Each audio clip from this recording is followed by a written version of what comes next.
Sudan मशरक़ी Africa का वो मुल्क है जो कुदरती मादनियात से माला माल होने के बावजूद बदतरीन गुर्बत का शिकार है। वजह इसके करप्ट हुक्मरान जिन्होंने अवाम को महरूमी और मुल्क को तबाही के दहाने पर पहुंचा दिया। ये वही सूदान है जहां हर साल 5 लाख टन सोना पहाड़ों से निकाला जाता है, मगर ये सोना मुल्क की तरक्की पर खर्च होने के बजाय असलहा खरीदने में इस्तेमाल होता है। और सिर्फ सोना ही नहीं, यहाँ से हर साल 5 बिलियन बैरल कुदरती तेल भी निकाला जाता है। मगर सवाल ये है कि ये सारा पैसा आखिर जाता कहाँ है? चलिए आगे बढ़ते हैं। नाजरीन, सूदान का कुल रुकबा 18,886 मुरब्बा किलोमीटर है। ये दुनिया का 15वां सबसे बड़ा मुल्क है जहाँ 5 करोड़ से जायद लोग आबाद हैं। मगर अफसोस, यहाँ के ज़्यादातर लोग इंतहाई गुर्बत में ज़िंदगी गुजार रहे हैं। एक वक्त का खाना नसीब होता है और बाकी दिन भूख और बेबसी में गुजरता है। हालांकि ये वही मुल्क है जिसकी ज़मीन अफ्रीका में सबसे ज़्यादा सोना उगलती है, लेकिन उन लोगों के पास न रहने को ढंग के घर हैं, न खाने को बेहतर खुराक और न पीने को साफ पानी। अब तो हाल ये है कि हालिया जंग के बाद 1 लाख से ज़ायद लोग बेघर हो चुके हैं। सबकी उम्मीदें बस अल्लाह ताला की गैबी मदद से जुड़ी हुई हैं। सूदान में 17% आबादी सुन्नी मुसलमान है, जबकि 3% ईसाई। यहाँ सबसे बड़ी कौम सूदानी अरबी है जो 70% है। और अफसोस कि यही लोग आज अपने ही खालिस सूदानी भाइयों के खून के प्यासे बन चुके हैं। इनके अलावा यहाँ बेजा, नोबा, फुर और मिस्री कौमें भी आबाद हैं। सूदान को चाद, लिबिया, मिस्र, एरिटेरिया, एथोपिया और जुनूबी सूदान की सरहदें लगती हैं। मुल्क का दारुल हुकूमत खुर्तूम सिटी है और यही वो शहर है जहां से दुनिया का सबसे लंबा दरिया दरियाए नील गुजरता है, जो मिस्र से आता है। खुर्तूम ही में सूदान की सबसे बड़ी यूनिवर्सिटी और खुर्तूम मस्जिद वाक़े है। ये शहर दूसरे शहरों की निस्बत कुछ हद तक जदीद और साफ है, मगर हकीकत ये है कि 2025 में भी खुर्तूम एक कच्चा, कमज़ोर और खस्ता हाल शहर है। दरियाए नील की बदौलत यहाँ एक्सपोर्ट, इंपोर्ट और काश्तकारी का सिलसिला चलता है, मगर आवाम की ज़िंदगी अब भी महरूमी, भूख और जंग की धूल में अटकी हुई है। और अब आपको बताते हैं वो हौलनाक हकीकत। नाजरीन, 25, 26 और 27 अक्टूबर को सूदान के शहर अल-फाशर में खून की ऐसी होली खेली गई कि लोगों ने लम्हा भर को फ़लस्तीन के जुल्म और गम को भी भुला दिया। ये क़यामत सूदानी हुसी बागियों ने 2.5 जिन के मुकाबले में फ़ौज और अवाम दोनों खड़े थे, मगर बेबस, क्योंकि ये बागी निहायत ताकतवर, मुनज़्ज़म और बेरहम हैं। जो भी उनके खिलाफ आवाज़ उठाता है वो लम्हों में मौत के घाट उतार दिया जाता है। हज़ारों की तादाद में ये लोग असलहा लेकर अल-फाशर में दाखिल हुए, फिर ना किसी बच्चे पर रहम किया, ना किसी औरत को बख्शा। इनकी अंधी फायरिंग ने पूरे शहर को खून में नहला दिया।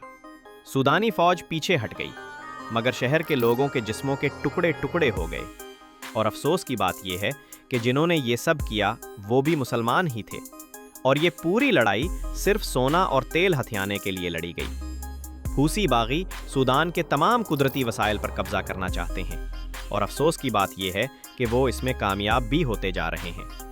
ये लोग अरबी बोलने वाले हैं, और जो भी सोना 2 नंबर तरीके से पहाड़ों से निकालते हैं उसे असलहा खरीदने में इस्तेमाल करते हैं। ये ना फौज को बोलने देते हैं, ना हुकूमत को। पूरा मुल्क उनके खौफ में जकड़ा हुआ है।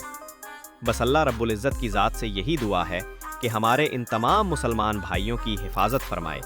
आमीन सुम्मा आमीन। दोस्तों, सूदान सिर्फ जंगों और जुल्म की सरजमीन नहीं, ये वो मुल्क भी है जहाँ कुरान करीम से इश्क की ऐसी मिसालें मिलती हैं जो दुनिया में कहीं और नहीं मिलती। यहाँ हर साल लाखों नौजवान लड़के और लड़कियाँ हाफिज़े कुरान बनते हैं और दुनिया के मुख्तलिफ मुल्कों में अपनी दिल मोह लेने वाली तिलावत से ईमान ताज़ा करते हैं। सूदान के अजीम कारी नूरीन मोहम्मद सिद्दीक, जिनका नाम आज भी एहतराम से लिया जाता है, 1982 में पैदा हुए और 2020 में वफ़ात पा गए। इनकी आवाज़ में ऐसा जादू था जो दिलों को छू लेता था। वो सूदान की खुर्तूम ग्रैंड मस्जिद के इमाम थे और इनकी तिलावत आज भी सुनने वालों के दिलों को सुकून बख्शती है। सूदान की नाइट लाइफ बाकी दुनिया से काफ़ी मुख्तलिफ है। यहाँ रातें शोर व हंगामे से नहीं बल्कि सुकून और सादगी से भरी होती हैं। खुर्तूम और बड़े शहरों में लोग शाम के बाद चाय के होटलों में बैठकर गपशप करते हैं। कभी रिवायती मौसीकी और ढोल की महफिलें भी सजती हैं। रात के वक्त नील के किनारे ठंडी हवा में चहलकदमी करना यहाँ के लोगों का पसंदीदा मशगला है। اگرچہ یہاں کے کلبز یا جدید تفریح کے مقامات کم ہیں، مگر سودان کی نائٹ لائف میں خلوص، سادگی اور ثقافت کی خوشبو آج بھی زندہ ہے۔ کچھ رپورٹس اور تحقیقاتی ذرائع کے مطابق سودان کی موجودہ تباہی میں UAE کا ممکنہ کردار سامنے آیا ہے۔ کہا جاتا ہے کہ وہ RSF یا حوثی باغیوں کو اسلحہ، مالی وسائل اور دیگر مدد فراہم کر رہے ہیں تاکہ سودان کے قیمتی سونا اور قدرتی وسائل حاصل کیے جا سکیں۔ لیکن حقیقت یہ ہے کہ UAE اکیلا ذمہ دار نہیں۔ تنازع میں بہت سے فریق شامل ہیں، جیسے مقامی فوج، RSF گروپ اور دیگر بیرونی کھلاڑی جو اس بحران میں ملوث ہیں۔ بین الاقوامی تحقیقات، NGOز اور صحافتی رپورٹس نے کچھ شواہد سامنے رکھے ہیں جو UAE کے تعلق کی طرف اشارہ کرتے ہیں، مگر قانونی طور پر حتمی فیصلہ ابھی باقی ہے۔ یعنی یہ کہنا کہ UAE نے سب کچھ کیا درست نہیں، لیکن موجودہ شواہد بتاتے ہیں کہ UAE نے کسی حد تک اس تنازع کو مالی اور عسکری طور پر تقویت دی ہے۔ تنازع کی جڑیں بہت پیچیدہ اور کئی فریقوں پر مشتمل ہیں، اور اس میں مقامی اور بین الاقوامی طاقتیں دونوں شامل ہیں۔ چلیے ناظرین، اب ذرا سودان کی شادیاں دیکھتے ہیں۔ یہاں کے لوگ شادیاں اپنے اپنے قبیلوں، رسم و رواج اور روایات کو مد نظر رکھتے ہوئے کرتے ہیں۔ اکثر شادیوں میں یہ لوگ رنگ برنگے روایتی لباس پہنتے ہیں اور سب مل کر ایک خاص رقص کرتے ہیں جسے دیکھ کر ماحول خوشی سے بھر جاتا ہے۔ مہمانوں کے لیے خوش ذائقہ کھانے پیش کیے جاتے ہیں اور تحائف کا تبادلہ بھی اس تقریب کا اہم حصہ ہوتا ہے۔ مسلم کمیونٹی نکاح کے ذریعے شادیاں کرتی ہے، جبکہ کرسچن کمیونٹی اپنے مذہبی اصولوں کے مطابق۔ سودان میں دوسرے کئی افریقی ممالک کی طرح تعلیم کا نظام بہت کمزور ہے۔ نہ تو یہاں معیاری اسکول ہیں، نہ ہی ماہر اساتذہ۔ بڑے شہروں میں کچھ تعلیمی ادارے ضرور موجود ہیں، لیکن دیہی علاقوں میں تعلیم تقریباً نایاب ہے۔ سودان کے لوگ رنگت میں کالے ہیں اور ان کے چہروں پر غربت کی تھکن اور جدوجہد صاف دیکھی جا سکتی ہے۔ یہ لوگ بھی عربوں کی طرح کندورہ پہنتے ہیں اور عمانیوں کی طرح سر پر ٹوپی رکھتے ہیں۔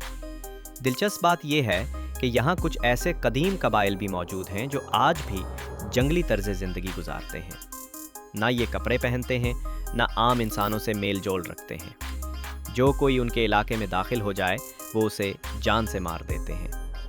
انہی ہی لوگ آدم خور قبائل کے نام سے جانتے ہیں۔ سودان کے کھانے عرب دنیا سے کچھ مختلف ہیں۔ یہ لوگ عموماً میدے کی روٹی اور کسی چٹپٹے سالن کے ساتھ کھانا پسند کرتے ہیں۔ یہاں دال اور گوشت سب سے زیادہ کھائے جانے والے پکوان ہیں، جبکہ فاسٹ فوڈ کا تصور تقریباً نہ ہونے کے برابر ہے۔ سودان اپنی وسعت اور زرخیزی کے باعث قدرت کا حسین شاہکار ہے۔ یہاں آپ کو بڑے بڑے جنگلات، دریا، قدرتی جھیلیں، آبشاریں اور ہر طرف سبزہ ہی سبزہ دکھائی دے گا۔ دریائے نیل جن علاقوں کو سیراب کرتا ہے، وہاں کے لوگ دل لگا کر کاشتکاری کرتے ہیں۔ یہاں گندم، چاول، مکئی سمیت ہر قسم کی فصل پیدا ہوتی ہے۔ سودان میں بہت بڑے نیشنل پارکس بھی ہیں جو کسی جنگل سے کم نہیں لگتے۔ ان پارکس میں گاڑیوں پر سیاحوں کو گھمایا جاتا ہے اور یہاں مختلف اقسام کے جنگلی جانور دیکھنے کو ملتے ہیں۔ سودان کا موسم عموماً انتہائی گرم ہوتا ہے، لیکن سردیوں میں بعض علاقوں میں برف باری بھی ہو جاتی ہے۔ تو ناظرین، یہ تھی ہماری آج کی سودان پر ایک معلوماتی اور دلچسپ ڈاکیومنٹری۔ تو دوستو، یہ تھی ہماری آج کی ویڈیو۔ آپ کو یہ ویڈیو کیسی لگی اپنے کامنٹس باکس میں لازمی بتانا ہے۔